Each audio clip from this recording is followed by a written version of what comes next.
રાજ્ય સરકાર ગુજરાતના ઇતિહાસ સાહિત્યને લોકો સુધી પહોંચાડવા અથાગ પ્રયાસો કરી રહી છે.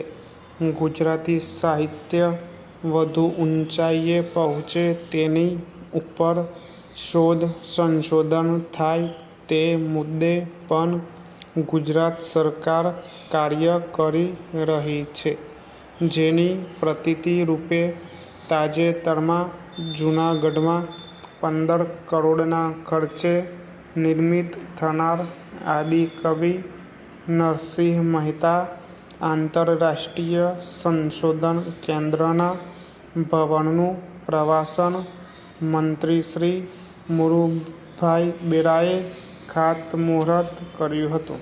ફકરો: આ સંશોધન કેન્દ્રમાં આદિકવિ નરસિંહ મહેતાના સાહિત્ય પર રિસર્ચ થવાની સાથે તેમના જીવન કવનને વણી લેતું વર્ચ્યુઅલ મ્યુઝિયમ પણ બનશે. ઉપરાંત કંઠોપકંઠ પરંપરાથી શ્રી નરસિંહ મહેતાના જળવાયેલા પદોનું ડિજિટલાઇઝેશન કરવામાં આવશે. ગુજરાત સાહિત્ય અકાદમી, ગાંધીનગર અને ભક્ત કવિ નરસિંહ મહેતા યુનિવર્સિટીના સંયુક્ત ઉપક્રમે આ પ્રકલ્પ નિર્માણ પામશે.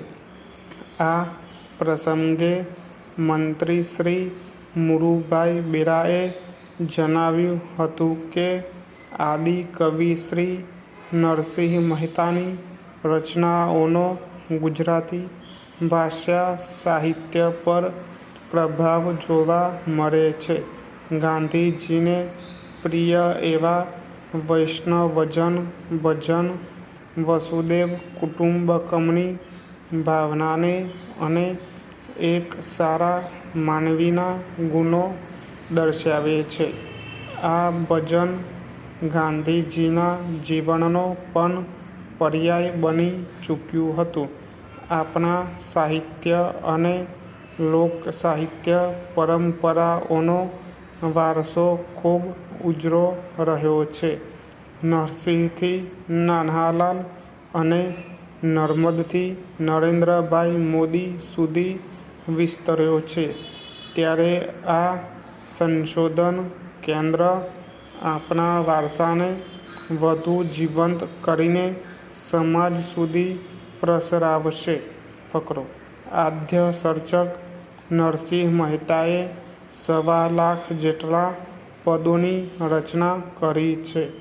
ત્યારે તેના પર પૂરતું સંશોધન અને તેમની રચના સાહિત્યનું સંરક્ષણ થાય તે જરૂરી છે. ઉપરાંત આ સાહિત્યના ઉચ્ચ સ્તરના પદોનું અંગ્રેજી સહિત દેશની અન્ય ભાષામાં અનુવાદ થાય તે પણ ખૂબ આવશ્યક છે. આ સંશોધન કેન્દ્ર રૂ. 9 કરોડના ખર્ચે તૈયાર થવાનું હતું.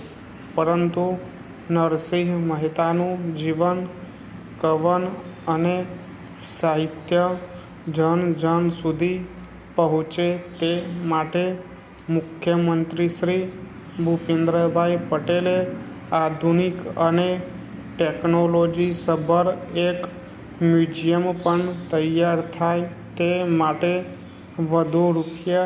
6 કરોડ ફાળવ્યા છે.